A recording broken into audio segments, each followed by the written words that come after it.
মুখ্যমন্ত্রী বলছেন সিবিআই তদন্ত হলে ক্ষতি নেই।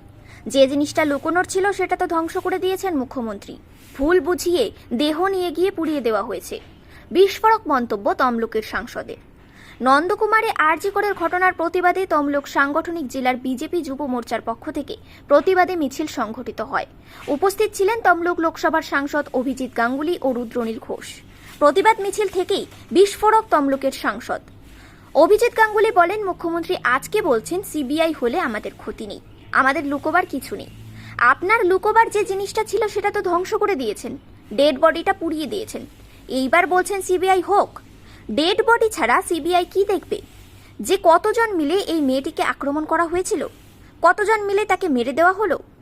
আপনি, আপনার পুলিশ, আপনার নির্দেশে, স্বাস্থ্যমন্ত্রী আপনার নির্দেশে হাসপাতাল থেকে সেই মৃতদেহকে বাবা মাকে ভুল বুঝিয়ে নিয়ে চলে গেল। এক জায়গায় বাবাকে বসিয়ে রাখা হলো একটা থানায়, মাকে বসিয়ে রাখা হলো আরেকটি থানায়। শ্মশান ঘাটে নিয়ে যাওয়া হলো মৃতদেহটি তাড়াতাড়ি পুড়িয়ে দেওয়ার জন্য। অভিজিৎ গাঙ্গুলির এই বক্তব্যের পরেই চাঞ্চল্য ছড়িয়েছে রাজনৈতিক মহলে। Bureau report, news prime Times. মুখ্যমন্ত্রী আজকে বলছেন যে সিবিআই হলে আমার কোনো অসুবিধা নেই, আমাদের লুকোবার কিছু নেই। আরে কি বলছেন? আপনাদের লুকোবার কিছু নেই। আপনার লুকোবার যে জিনিসটা সেটা তো আপনি ধ্বংস করে দিয়েছেন, ডেড বডিটা পুড়িয়ে দিয়েছেন। এইবার আপনি বলছেন সিবিআই হোক। ডেড বডি ছাড়া সিবিআই কি দেখবে, কি করে বুঝবে যে কতজন মিলে এই মেয়েটিকে আক্রমণ করা হয়েছিল, কতজন মিলে তাকে মেরে ফেলা হলো?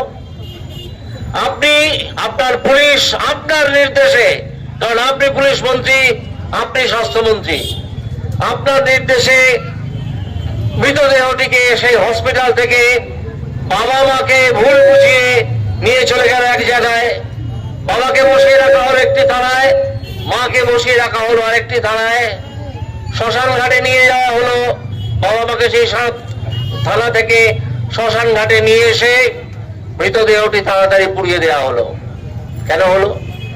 কারণ সেই মৃতদেহের যদি দ্বিতীয় পোস্টমর্টেম হতো, যা আমরা দাবি করতাম পর মুহূর্তেই, বা তার বাবা মা দাবি করতে পারত আদালতের কাছে পর মুহূর্তেই, সেই আসল প্রমাণটা আপনি সরিয়ে দিলেন, পুড়িয়ে দিলেন।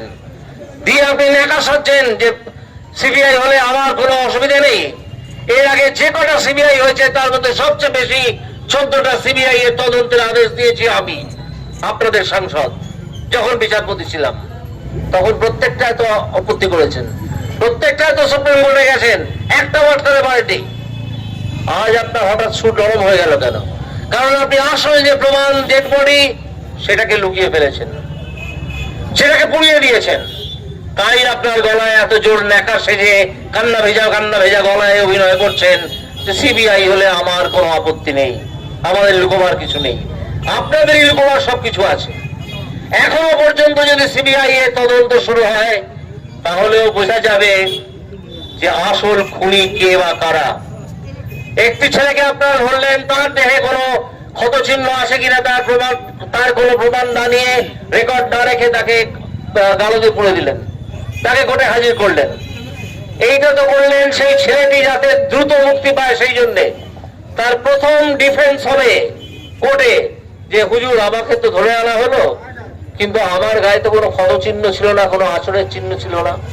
কাউকে যদি মেরে ফেলা হয় সে তো আগে চেষ্টা করবে বাঁচতে এবং আমাকে আঁচড়ে কামড়ে ক্ষতবিক্ষত করবে, সেটা তো ছিল না। তাহলে আমাকে কি করে ধরা হলো? পুলিশ এইটা লোকের চোখে ধুলো দিচ্ছে, মানুষের চোখে ধুলো দিচ্ছে যে আমরা একজনকে গ্রেফতার করেছি। যাকে গ্রেফতার করেছে সে হয়তো খুনি নয়, হয়তো সেই ষড়যন্ত্রের মধ্যে ছিল, থাকতেই পারে। তৃণমূলে যেসব জিনিসপত্র আছে তাদেরকে আমরা জানি, কিন্তু আসল অপরাধী এখনো পর্যন্ত যা শোনা গেছে, কালকে আপনারা অনেকেই হয়তো টিভি চ্যানেলের দৌলতে জেনেছেন যে একজন ইন্টার্ন, যার বাবা একজন প্রভাবশালী মানুষ সমাজে, যে নিজেও খানিকটা প্রভাবশালী এবং তৃণমূলের ছাত্র সংগঠনের সদস্য।